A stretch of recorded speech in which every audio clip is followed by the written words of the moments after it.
You as a filmmaker are so much more than the gear you own and use. But if you spend a lot of time here in YouTube filmmaking land, you could be forgiven for thinking that not only does your gear define you, but that you also need to replace your equipment with the latest upgrades every 6 months.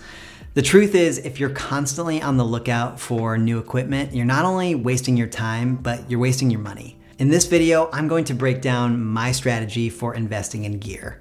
I'll talk about when is the right time for you to invest in gear, what types of gear you should spend more or less money on, where to buy equipment, how to prevent impulse purchases, and then I'll wrap things up by sharing the list of gear that I bought 7 years ago in my first big haul that I'm still using on nearly every shoot to this day. Hey, my name is Austin Meyer. I'm a documentary filmmaker, National Geographic Explorer, and on this channel I share the field-tested skills, mindsets, and lessons that have helped me on my journey as a documentary filmmaker. I don't talk about gear on the channel here all that often compared to other filmmakers on YouTube, and that's because to me, it's just one of the least interesting parts of documentary filmmaking.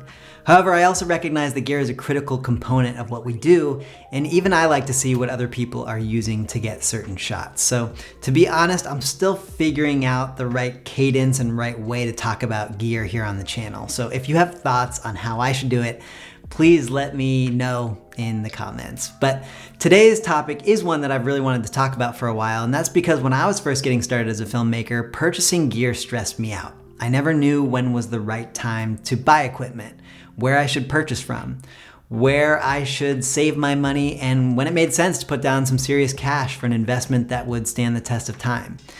But over the course of the past 7 years working full-time as an independent filmmaker, here is the system I've developed to help guide my buying habits. When we're talking about when to upgrade or buy new equipment, there are 3 questions that I ask myself.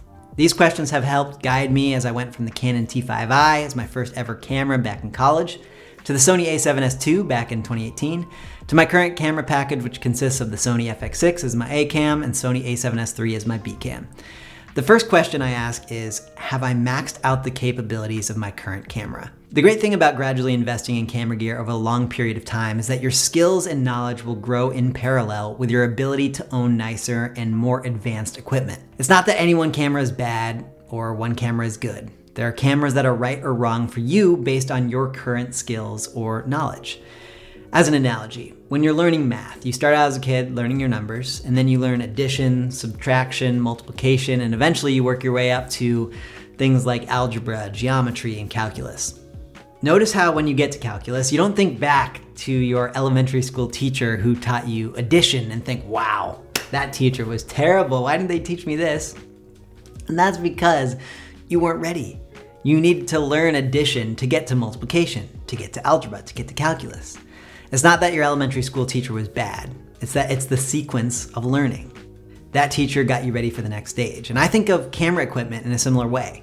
It's not that the Canon T5i was a bad camera or that the Sony FX6 is a good camera. They are different tools suited for people at different stages of their learning curve. And moving from simpler and cheaper options to more capable and expensive options is part of the sequence of learning. However, unlike in school, there is no end of year exam to prove to everyone that you're ready to take the leap to the next level of camera equipment. So how can you tell? Well, that's when I ask myself that question and try to get really honest with the answer. Have I maxed out the capabilities of my camera? Thinking back to my experience with my first camera, the Canon T5i, that camera really got me trained up on a lot of the fundamentals of making videos. Basic camera functions like aperture, shutter speed, ISO, how to set white balance, how to use a viewfinder, an LCD screen, how to use different lenses. I put that thing through the paces for years, making videos with my friends and taking photos of my dog.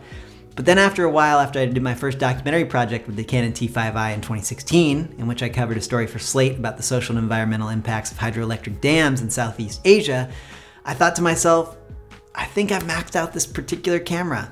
It was time to graduate to a camera with better resolution, color science, and a mirrorless system. So in 2018, I moved over to the a7S II. I shot on that camera for Nat Geo, Al Jazeera, Insider, Washington Post, New York Times. But after a few years, I felt like I maxed out that camera. So in 2021, my learning curve finally led me into the world of cinema cameras, and I bought the FX6 with its great audio capabilities, internal NDs, S-Log settings, waveforms, dual ISO, timecode, and more. But again, now that I own this camera, I don't look back at the T5i and think that sucked. It was the sequence of learning. I didn't even know what NDs were or how to shoot in log or how to read a waveform when I first started. But by the time my skills and knowledge got there, that's when I knew I was ready to upgrade. By the time I was working on projects and thinking to myself, wow, my camera really just can't do the job I need it to, that's when I knew I was ready to upgrade. The second question that I use to guide my decision to upgrade or buy new equipment is, am I on the verge of getting jobs that require this gear? The first time I filmed on a cinema camera was in 2019. I got a call from a documentary director who needed a couple of days of DP work on a Hulu series, and she asked me if I had experience shooting on the Sony FS7. I didn't, but I leaned into one of my favorite pieces of advice from filmmaker Jimmy Chin, in which he says, commit and figure it out. So I told her, yes, I'm happy to shoot on the FS7. I know it well. And then I spent the next month getting my hands on the camera in any way possible. I even asked if I could shadow the lead DP to get a sense of his style, even though what I really wanted was just to see how in the world he worked a cinema camera on set. I ended up renting the camera for the shoot and all went well, but I came away from the job thinking, these are the types of jobs I want to work on more, and clearly I am in the running to get hired on them. And also that was really stressful trying to learn a camera so quickly. So with that information and seeing more and more jobs pop up on my radar where clients were requesting cinema cameras, I ended up investing in the Sony FX6. And shortly thereafter, jobs that required it started to come my way. And this doesn't just go for cameras. This has been the same decision-making process for things like lights. I started with none, then a job asked for some, so I got one. Then after being on a job and having one light not be able to do what I wanted it to do, I got a second, and so forth. So I'm not someone who buys equipment in hopes that maybe one day it will lead to jobs. I'm someone who waits and waits, getting as good as I can with my current setup until the moment jobs that I want to get start coming my way and asking for a certain level of gear, at which point I jump quickly to level up. Now, the third question I ask myself when it comes to deciding whether or not to buy gear is, will this make my job easier and more fun? This is an important question because in my mind, the main purpose of gear is to help you get joy out of creating more art that delights you. The type of gear that does that for me is gear that saves time, keeps me physically comfortable, and allows me to create the kinds of stories that I think are beautiful and impactful. A good example of this kind of purchase was buying the Sachtler Flowtech tripod. I had seen this pricey tripod for a while and always been astounded by its nearly $4,000 price tag. But then I got a chance to use my friends on a shoot and I realized how it allowed me to tell stories in a way I had never had before. The speed, flexibility, sturdiness of the tripod allowed me to cover scenes on a tripod that I never could previously.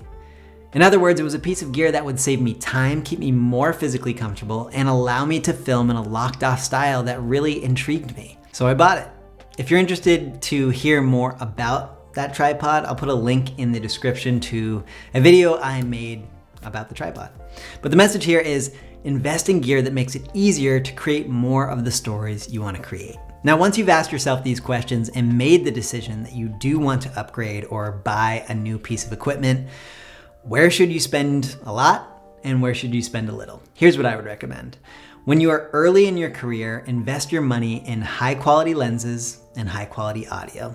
Of course, high quality is subjective for each of us, depending on our level in the industry and our financial situation, but high quality lenses and microphones will stand the test of time. If you treat them well, they will last for decades. If you ever want to get rid of them, their resale value will hold strong.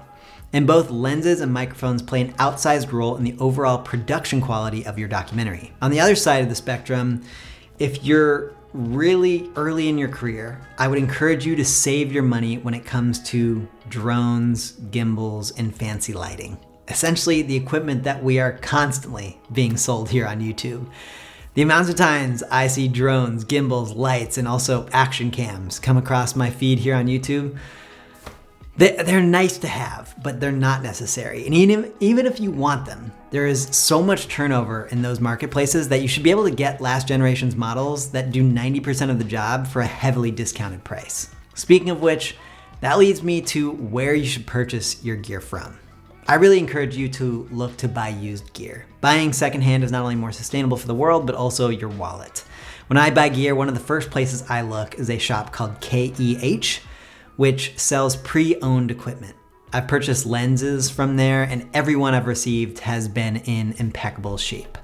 I also look on marketplaces like eBay, Facebook, or buy secondhand from a community of filmmakers who I know. Another tip is to not disregard the previous generation of equipment. Nowadays, if I was getting started as a documentary filmmaker or cinematographer and buying my first camera, I wouldn't go with the latest Sony mirrorless cameras like the A7S III or Sony FX3. Instead, I'd look at the previous generation of documentary cinema cameras like the Sony FS7 or Canon C300 Mark II. You can find those cameras on eBay for just a fraction of the price of Sony's latest mirrorless bodies, and yet these were some of the most popular cameras to have made documentaries at the 2024 Sundance Film Festival. The same methodology goes from everything to lights, to microphones, to drones, to tripods. So put some respect on the previous generation's name. Don't fall into the trap of thinking you always have to have the newest equipment, because something new will come out tomorrow too. Which brings me to impulse purchases. There are a number of reasons why filmmakers can get into a dangerous cycle of buying equipment that leaves them unfulfilled and oftentimes in debt. Sometimes it's due to spending habits, sometimes it's out of boredom, emotional spending to counter a bad day, or more often than not, it's FOMO. So please pay attention to the moments when you feel like you need to buy something because other filmmakers have it.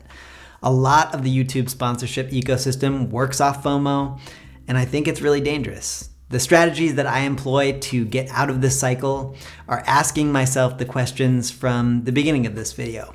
Have I maxed out the capabilities? Are jobs on the horizon? Will it make my job easier and more fun? Beyond that, I try to reflect on where the seed of wanting something came from. Like, did it come from an actual real-life documentary scenario I experienced in the field? Or did it come from an advertiser, a sponsor plug? A fictionalized story I told myself based on how other filmmakers made things look. Then I also am a big fan of waiting periods. One I learned from the Minimalists podcast is the 30-30 rule. If something is over $30, wait 30 hours to purchase. If it's over $100, wait 30 days. Of course, that's not always possible, but it's a great way to get out of the reaction and impulse mindset into one of thoughtfulness and consideration. It's wild how after 30 hours, oftentimes that item you put into your cart looks a lot less appealing than it did at first glance. And the last strategy that I use to avoid temptation and impulse purchases when it comes to film gear is I unfollow. Here on YouTube, I unsubscribe to channels that are constantly reviewing or selling new equipment.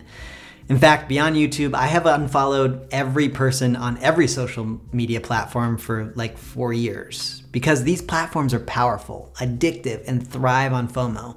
And I don't want to be a filmmaker who is influenced by others and what they say. I want to be a filmmaker who is in tune with myself, my art, and what I need. The final thing that I want to share today in this whole conversation about gear is the equipment that has stood the test of time for me. This is equipment that I purchased back in 2017 when I did my first real professional gear haul that I'm still bringing out on almost every shoot today. The first two items are lenses, which, like I said earlier, are a great long-term investment. I've been shooting on the Sony 24-70, which is shooting right now, and the 70-200 G Master lenses since 2017, and they function like brand new. And if you're interested in which lenses you should invest in if you only have 1, 2, or 3 options, I'm going to put a link to a video in the description that I made just about that. The next item that still is in my bag from 2017 are these ND filters from B&W. I have 2 different thread sizes for 24-70 and 70-200 lenses, and they used to be on my A-cam all the time. Nowadays, since I have an FX6 with built-in NDs, these filters only come along for the ride on my B-cam, but just last week I used them during interviews and they are still working great. Then I have a couple accessories, a multi-tool. This is a one from Red Pro multi-tool, like that. And then also a rocket blower, some very simple items. And finally, this janky gimbal, a Zhiyun Crane 2, which you can get on eBay for like $100. And I haven't kept this because it's great, but rather because I don't shoot on gimbals that often in documentary work, and when I do use them, this is good enough. A new gimbal has just never passed the threshold of my 3 gear purchase. questions. Much of the other equipment that I got in 2017, from mics to the camera body to the tripod, is still equipment I have and I use, but they're just not a main part of my day-to-day documentary setup to this day. And with that, I want to thank you for watching today's video. I hope that it helped you think about your own strategies and process for investing in gear. Filmmaking gear was and continues to sometimes feel intimidating for me. So my hope for this channel is that whenever I talk about gear, I can make it feel approachable. And I can make you remember that you as a filmmaker are so much more than the gear you own and use. I'll see you next week. Go out and tell some stories.